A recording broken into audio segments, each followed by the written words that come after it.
In a world where stories shape reality, visual narratives empower individuals to reclaim their voice and agency. Through art, we discover the potential to restore hope, offering a canvas for dreams, aspirations, and future identity. Every brushstroke, every frame encapsulates a journey, inviting us to envision a better tomorrow. Visual storytelling provides an avenue for individuals to represent their experiences and reclaim their narrative. Join us on this journey of empowerment and self-exploration, where creativity paves the way for personal growth and change. Vision boards help you visualize your dreams and goals, connecting your desires with motivation. By creating a visual representation of your aspirations, you can keep them front of mind and inspire action. Future mapping allows you to map out your journey, breaking down big goals into actionable steps. Regularly engaging with visuals can enhance creativity and foster a more optimistic mindset. The long-term benefits include improved focus, clarity, and the ability to attract positive experiences. Ok, meu nome é Paula Lourenço, eu sou realizadora, produtora de televisão, sou também formadora na área de comunicação, atendimento ao público e faço workshops, tanto de rádio como também para televisão. Estamos a falar da parte de vídeo.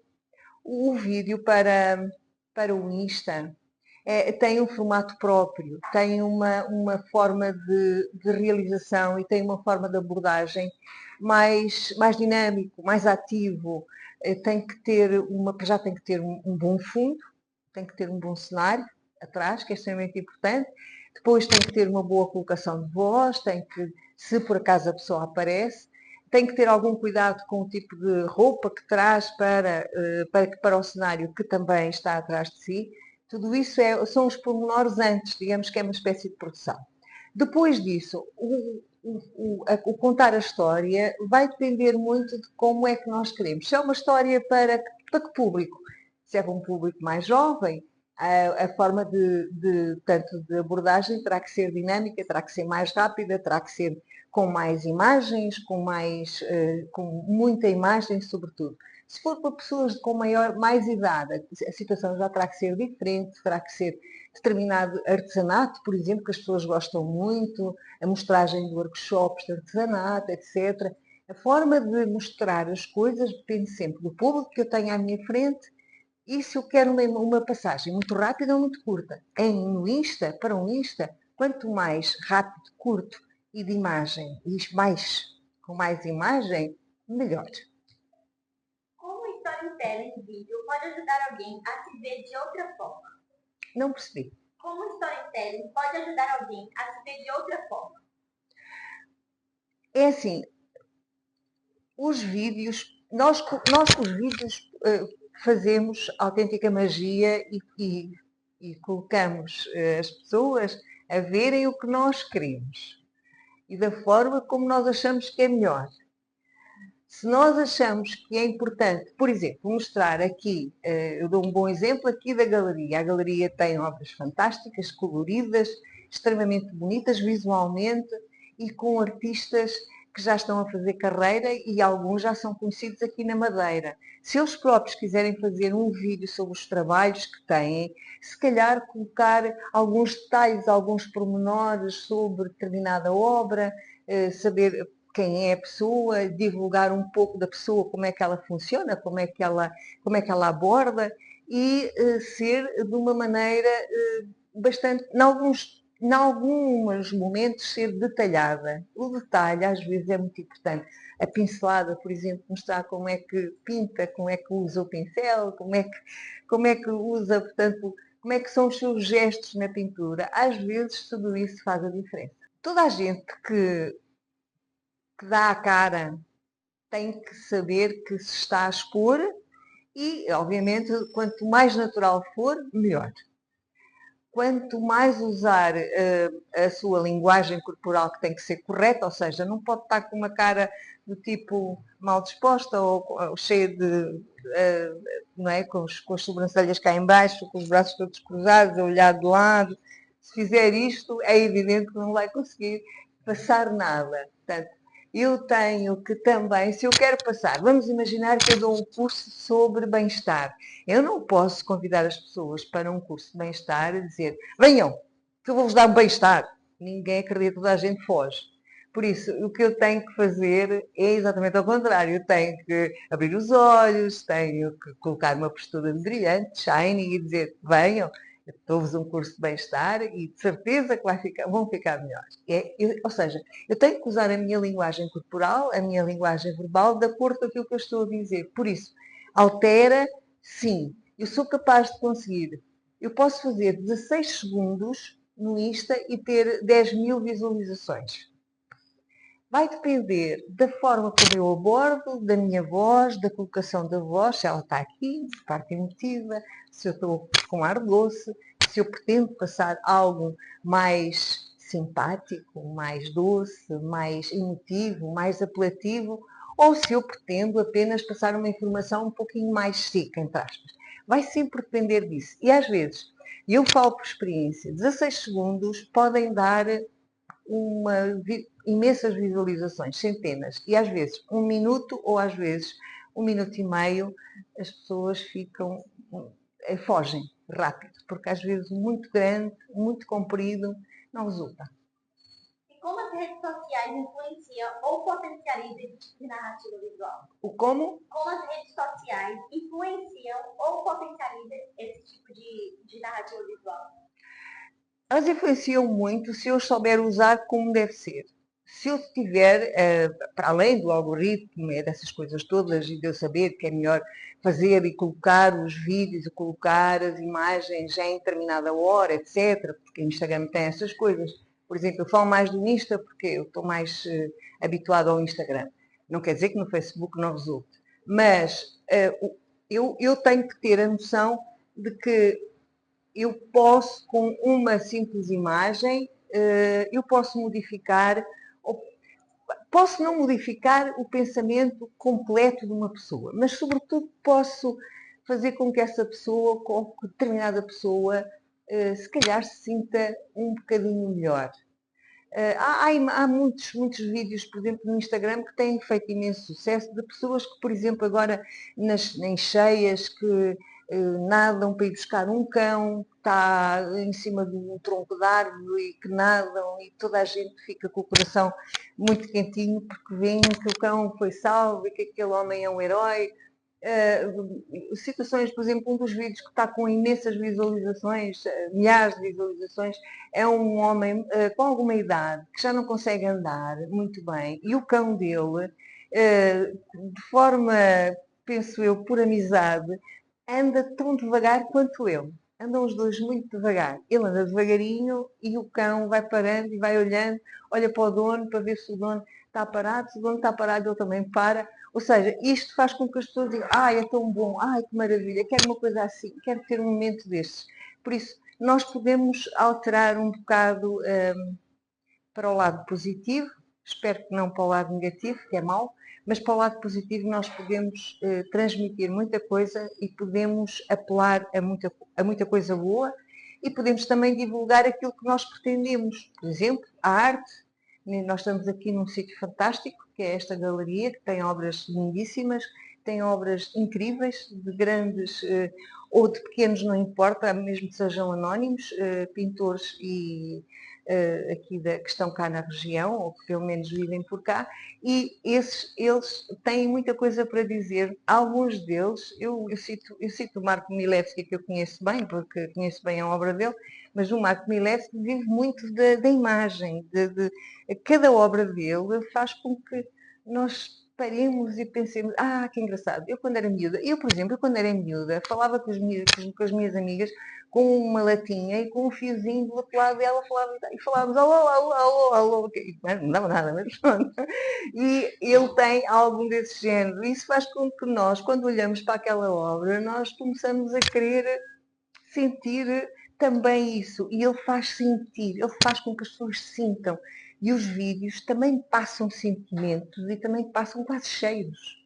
Se tiver uma sobremesa que vem com uma espécie de fumo ou de vapor e que está dentro da campanula e a campanula sai e sai o vapor, aquilo até pode não ser assim grande coisa, mas só aquele visual e todo aquele aparato já faz com que eu tenha outro olhar. Por isso, os nossos olhos e os nossos ouvidos são importantíssimos para passar mensagens e o Instagram dá para isso, desde que saibamos usar como deve ser.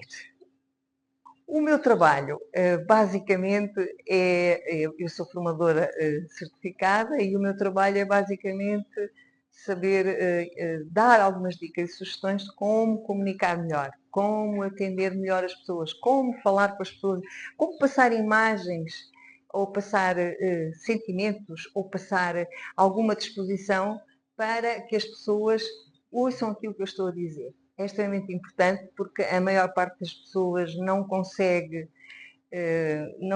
conciliar a linguagem corporal com a linguagem verbal. E nós sabemos que nós todos passamos mais quando falamos, quando estamos com a nossa linguagem corporal cá fora, do que com aquilo que nós dizemos. A maior parte das pessoas não ouve muito aquilo que nós dizemos, bem, 7%. O resto é mais pela nossa forma de estar, pelo facto de eu dizer olá, porque é muito diferente de dizer olá, é ótimo estar aqui nesta galeria, e é muito diferente de dizer olá, é ótimo estar aqui na galeria. Por isso, a forma como eu coloco a minha voz, a forma como eu coloco as minhas mãos, não é? Porque se eu disser que é ótimo, tem que ser ótimo. Porque se eu disser que é ótimo, ninguém acredita que é ótimo porque é pequenino. Ou se eu fizer assim, é sinal que eu não quero estar aqui.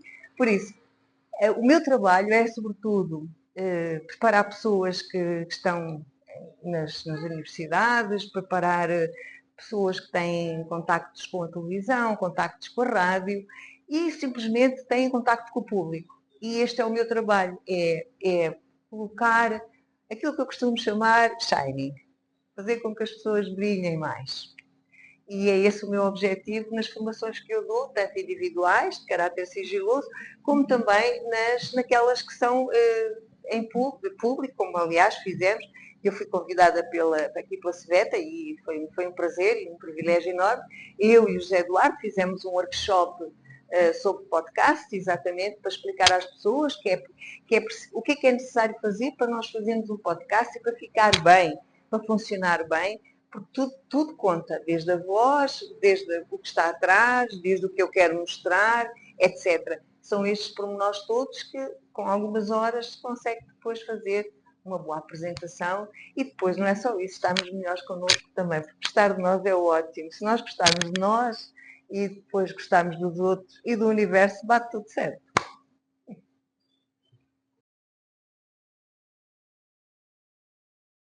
Hello, I'm Joanna Martins. I'm an art therapist, also a technician in prevention of violence in schools. I work in a non-governmental organization called UMAR that works with human rights and gender equality. I work in schools with kids from kindergarten to high school. And we use in our project called ARTEMIS, we use artistic tools to promote inclusion and equality between everyone. We work with kids from different countries because here in Madeira we have a lot of kids from Ukraine, from Russia, from England and many other countries. So there are sometimes there are problems in schools because the cultures, different cultures get in conflict with each other. So using these artistic tools, it's a means to put the kids using their hands, creating something and looking at each other in a different way. Because if they can express themselves freely, because we aren't artists, we aren't professional artists.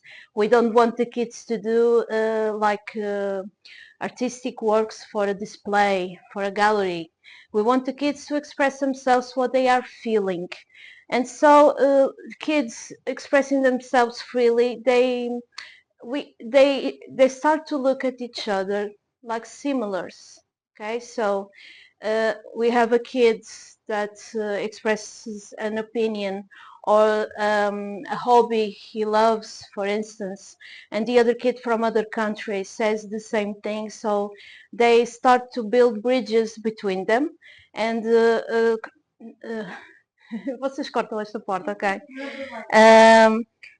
They start to build bridges, and the distance gets they get closer, okay, using these tools.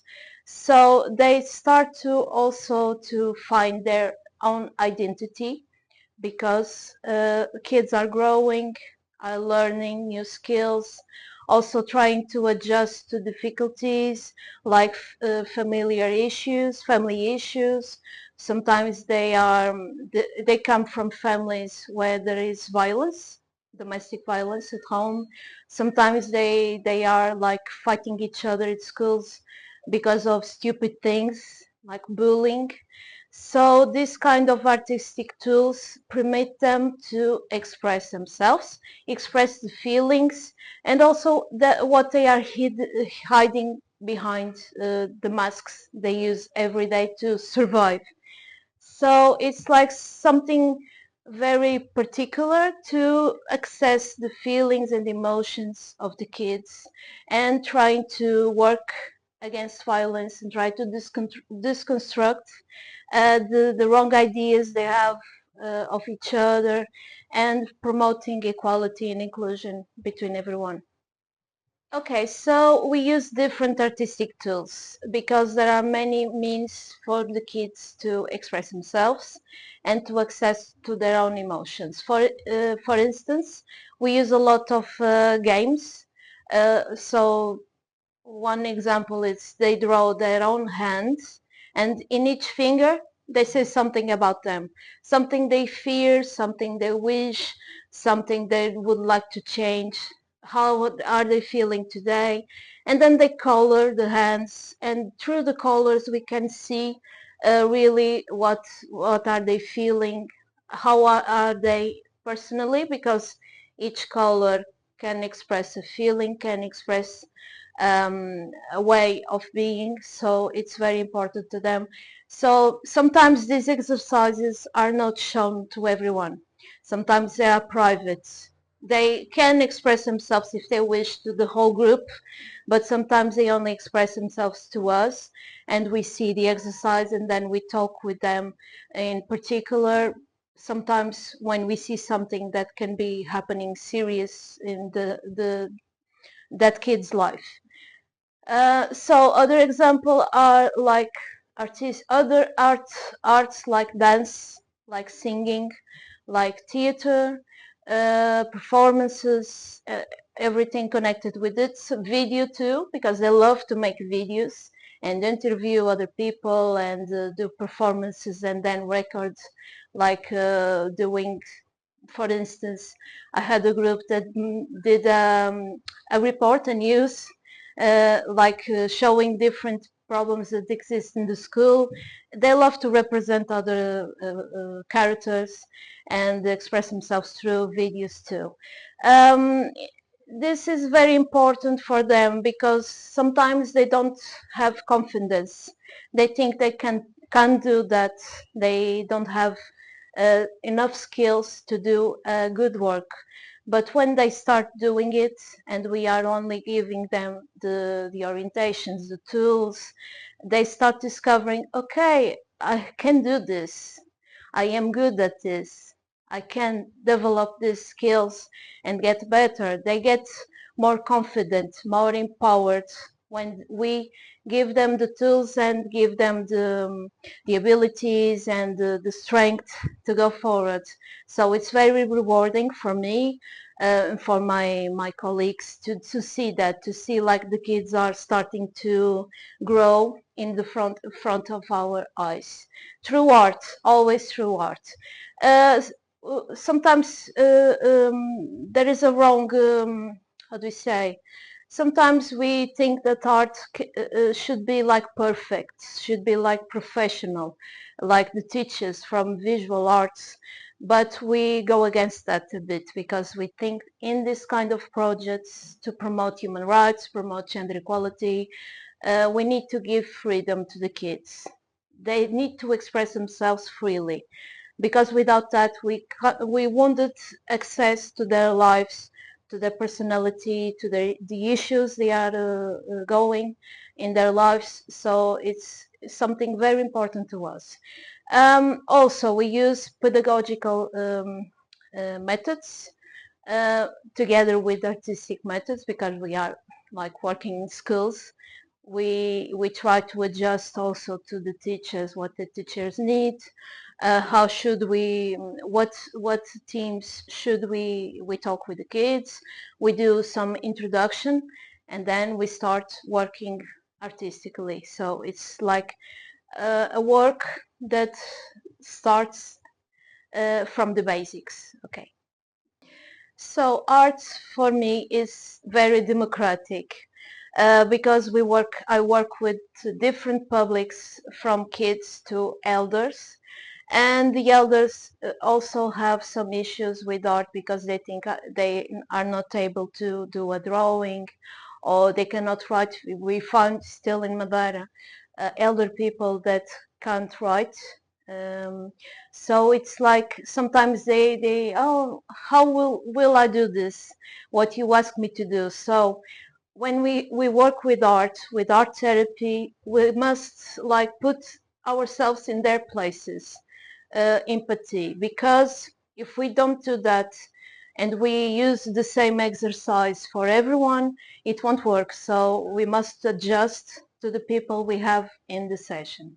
And when I work with elder people, they value very much the memories of their past, the family, the house where they lived with their parents. So it's very important for them to remember. And sometimes it's very important to access through art therapy to their inner strength, because sometimes they feel alone, they feel like they're losing many people around them. And when they go to the past and they like rescue their inner strength, it's very empowering for them. So we can work with this elder people, uh, trying to improve their self-esteem is very important, and to say to them, you can do it, you have a lot of value, you can contribute to the society with your art, with your experience, with your memories. So they feel like valued when we do this. So it's very important also to prevent and to prevent violence, because in elder people there is a lot of violence, unfortunately, family violence, domestic violence, and it's very important for them to feel that they are heard and seen by other people, not only in their houses with their family. So art therapy is very empowering and can transform lives. Also, in the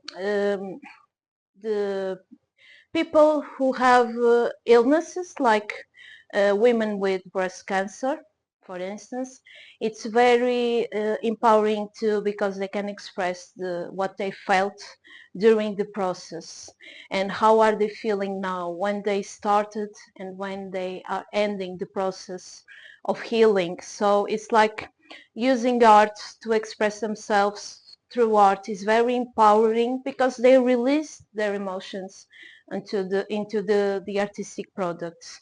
So art therapy and art itself can be used in many ways, regarding many publics, and can transform lives if we know how to use it, if we know how to I won't say to like impose something to other people, but how to guide them through the process.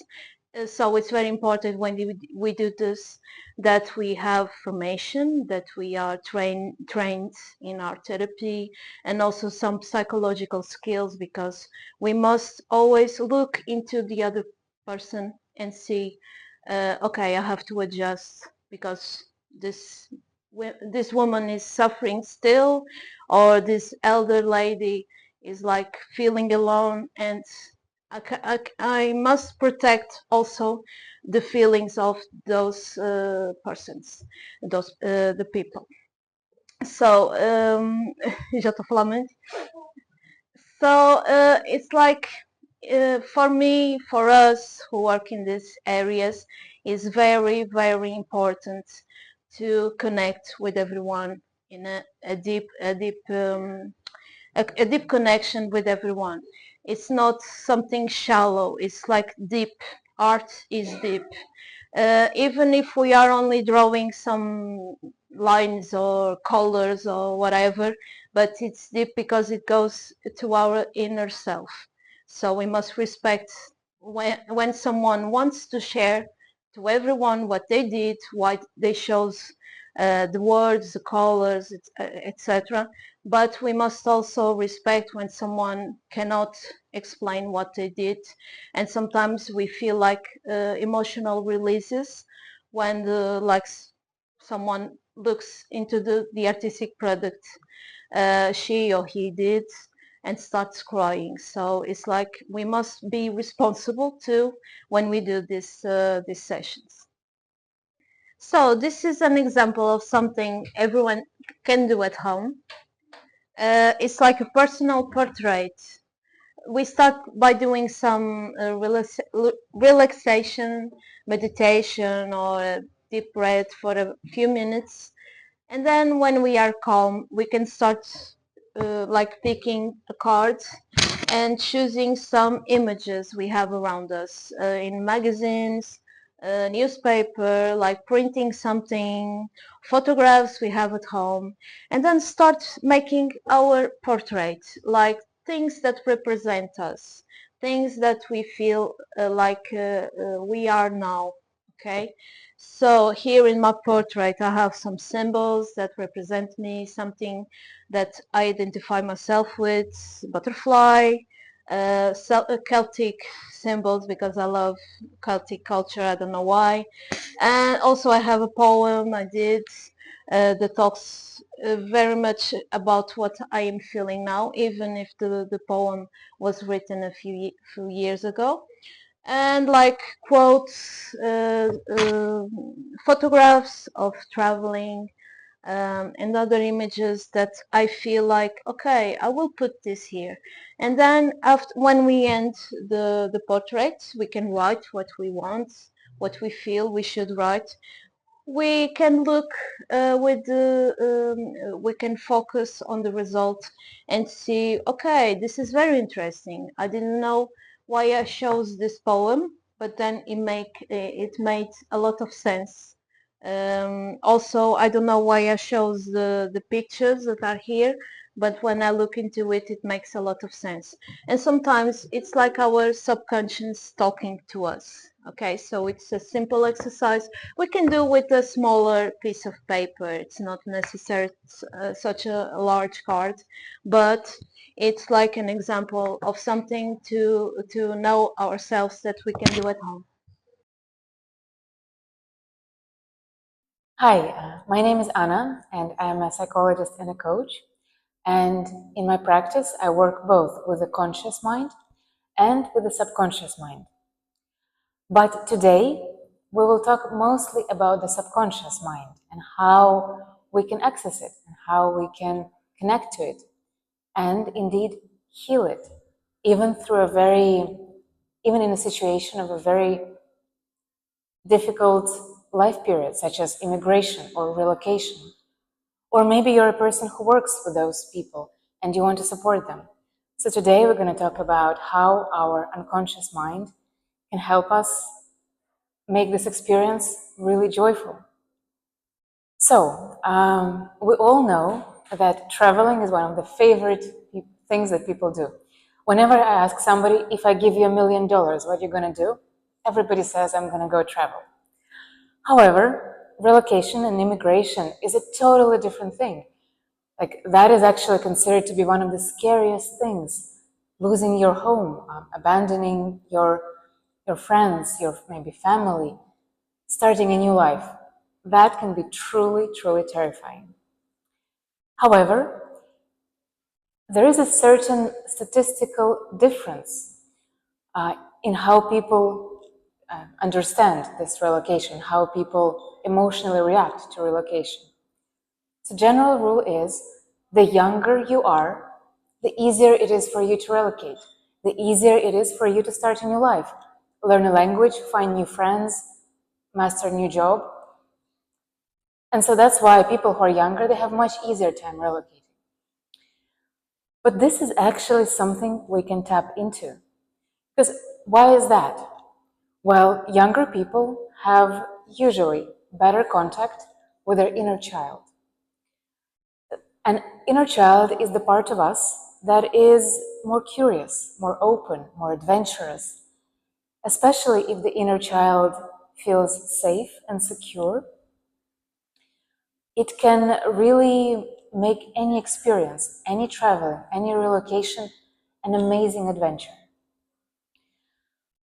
So this brings us to the question, how do we wake up this inner child, this inner personality, regardless of our age, whether we're 20 or 50 or 100? So a lot of schools of psychology talk about inner children, and it is truly one of the most healing tools of psychology, because once you establish a good contact with your inner child, it really feels like you're coming back home to yourself. You're starting to accept yourself and to just be okay with your spontaneity. You don't have to be the smartest and most beautiful kid. You just have to be yourself.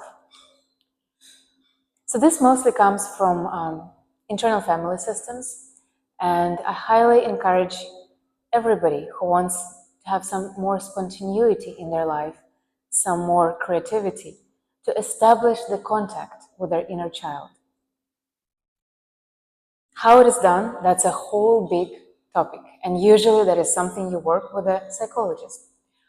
But you can also work on it individually.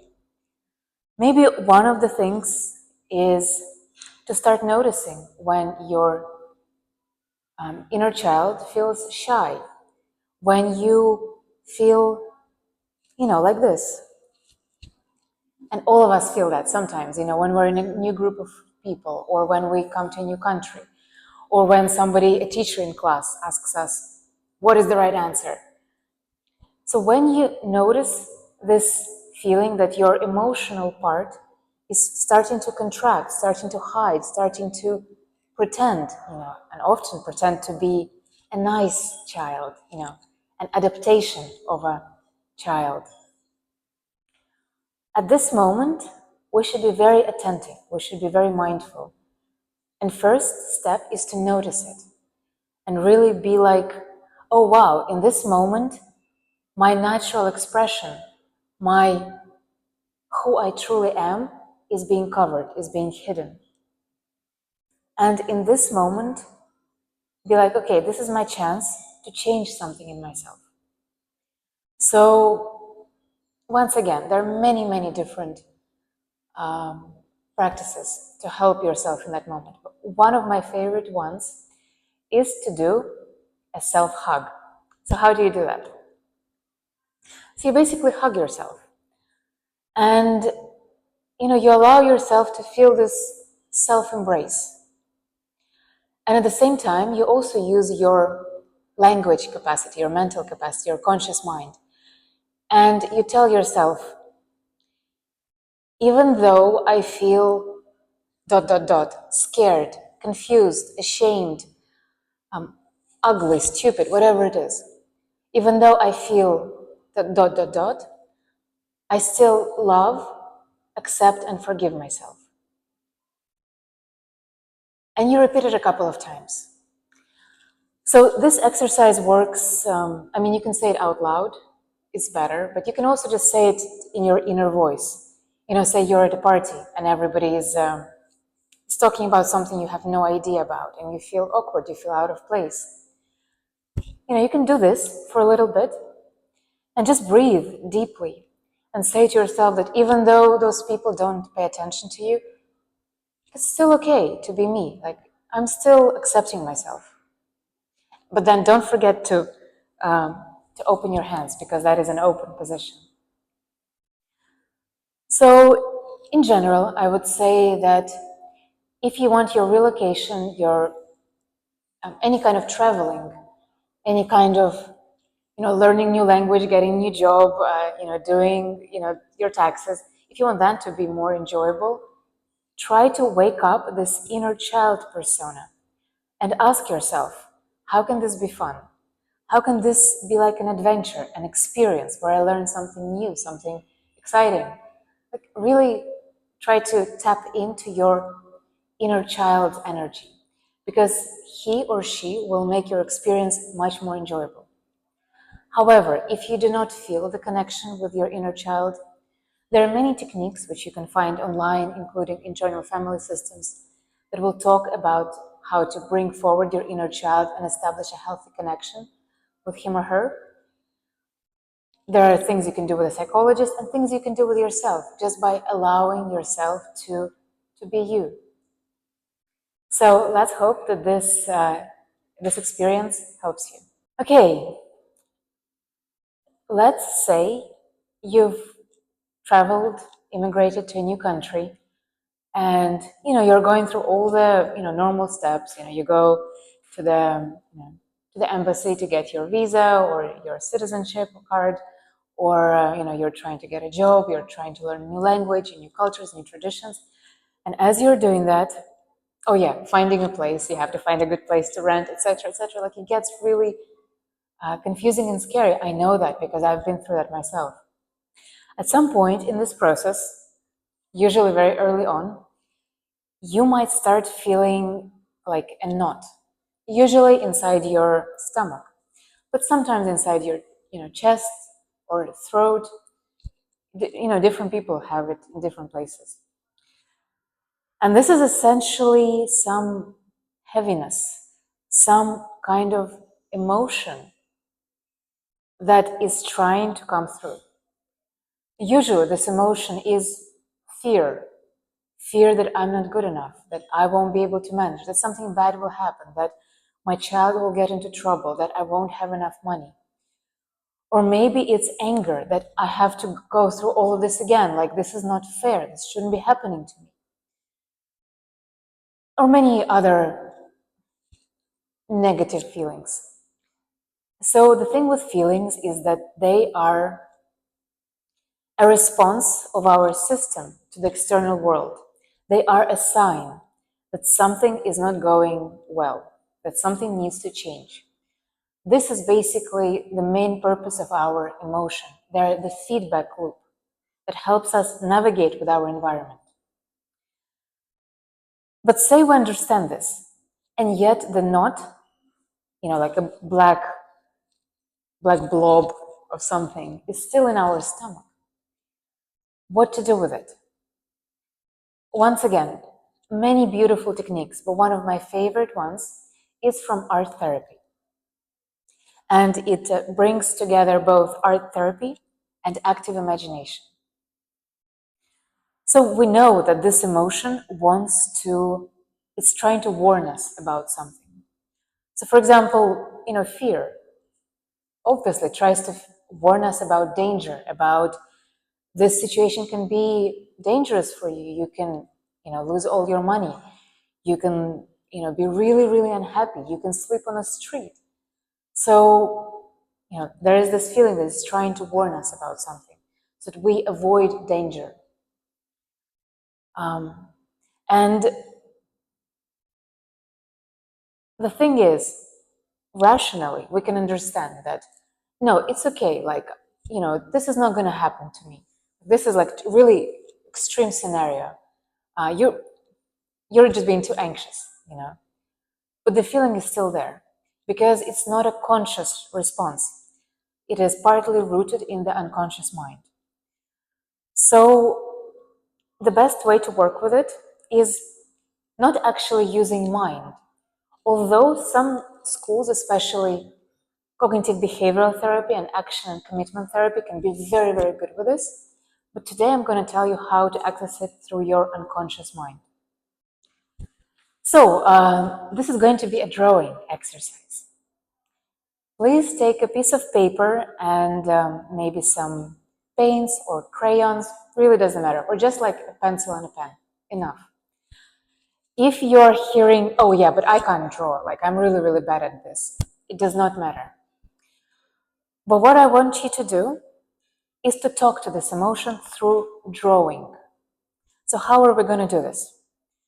So first of all, you kind of get into the mode that this is not just you, just like scribbling something or like drawing something random.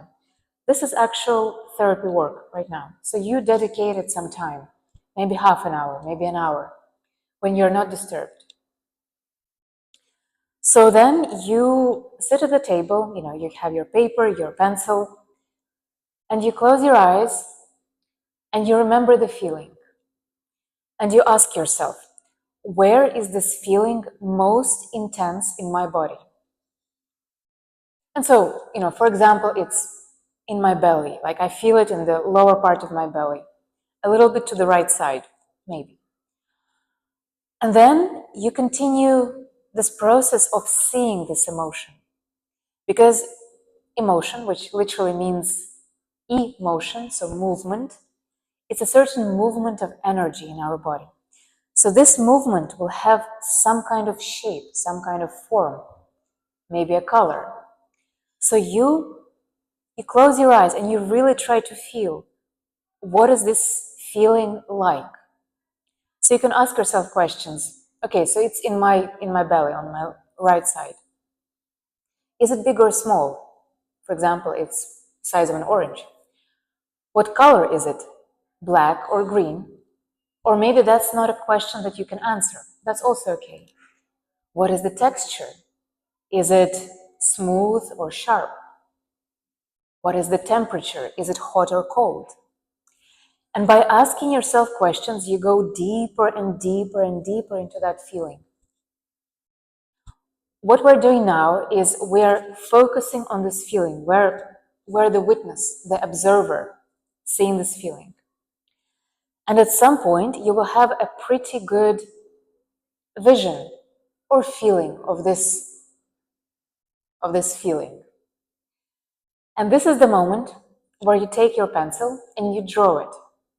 So you allow yourself to express this feeling on a piece of paper. Let's say it's a dark cloud, dark and heavy cloud right before rain. That can symbolize the feeling of heaviness, the feeling of something bad might happen. But as you draw it, you will find that you are getting into closer contact with this emotion. Because this emotion has a message for you. It wants to teach you something. It wants to warn you about something. So as you're drawing it, as you're talking to it, as you're paying it attention, its message will become clear. And this is something very, very beautiful, because you're giving a voice to a part of yourself. So say you've drawn your dark cloud.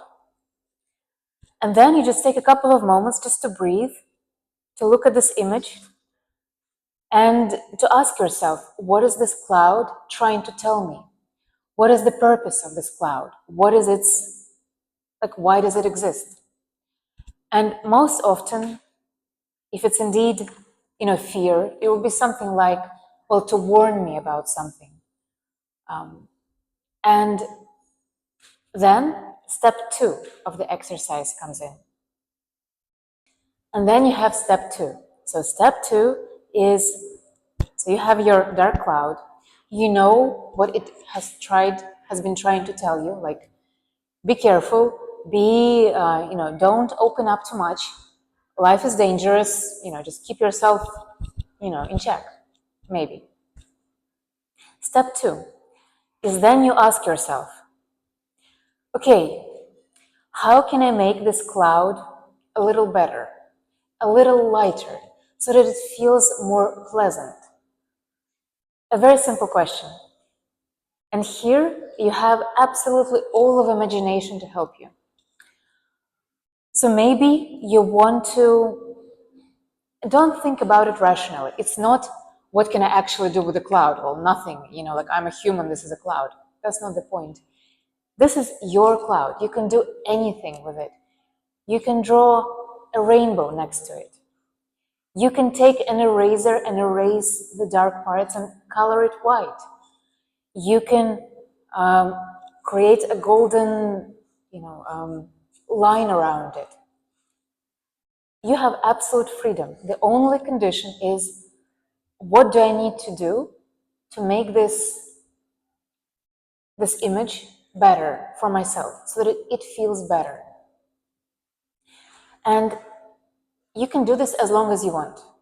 So even though usually it takes 1 or 2 or 3 steps, to 3 elements of drawing to really improve the picture, so that you look at this cloud and you're like, this is not as scary anymore.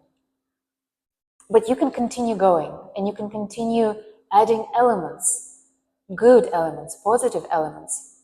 So essentially what you're doing, you're taking an emotion that is negative, that is unpleasant. You're first understanding what this emotion is about. You are expressing it through paper, so creating some distance from it. And then you're asking yourself, and essentially this emotion, because it is also you, what can I do to make this emotion better? Do not think about anything. Do not think logically, just emotionally. What can I do to improve this? And you might notice a very cool thing, is that as you're drawing, butterflies or rainbows next to this cloud, your mind is just kind of creating images. But when you finish the exercise, you might actually be like, well, of course, I should do this, this, this. You might have an insight that your unconscious mind processed, got up to the level of your conscious mind through the drawing. Because essentially, the emotion was trying to, to improve the situation for us somehow.